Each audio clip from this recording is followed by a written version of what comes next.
اگر توافق 11 سے ہے، ان کا وفق 11 بن رہا ہے، تو ہم کیا کہیں گے؟ توافق بجزء من 11. 15 سے ہے تو توافق بجزء من 15 کہیں گے. ٹھیک ہے، یعنی اسی طرح باقی 10 سے اوپر جتنے ہیں اس کو بجزء من فلاں فلاں سے تعبیر کریں گے. یہ ہے توافق کے تعبیر کرنے کا قاعدہ. توافق کا کوئی مسئلہ حل کروا دوں؟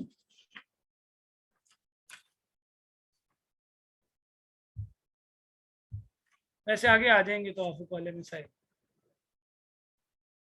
یعنی پیچھے جب ہم مشق کریں گے نا اس میں. اچھا جی، باب التصحیح. تصحیح کہتے ہیں صحیح کرنے کو، درست کرنے کو. اور علم الفرائض کی اصطلاح کے اندر تصحیح کہا جاتا ہے، کسر ہوتی ہے نا جو اشاریہ، اس کو دور کرنے کا نام تصحیح ہے.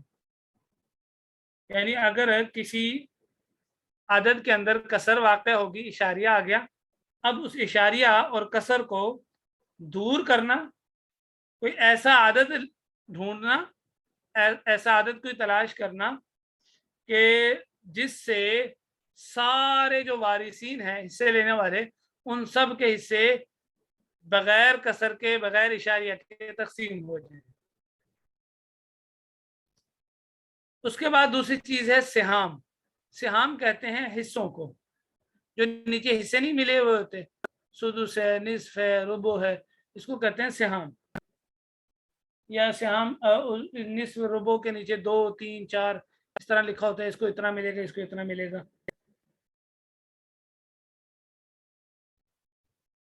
ان کو کہا جاتا ہے سہام. اور رؤوس، جو اوپر لینے والے جو لوگ ہیں، اتنے بہن بھائی ہیں، اتنے بیویاں ہیں، ایک باپ ہے، ماں ہے، چچا ہے، ان کو کہتے ہیں رؤوس.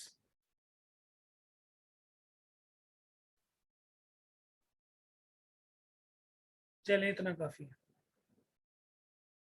ٹھیک ہے جی، باقی تصحیح کا باب انشاءاللہ تعالی کل پڑھیں گے.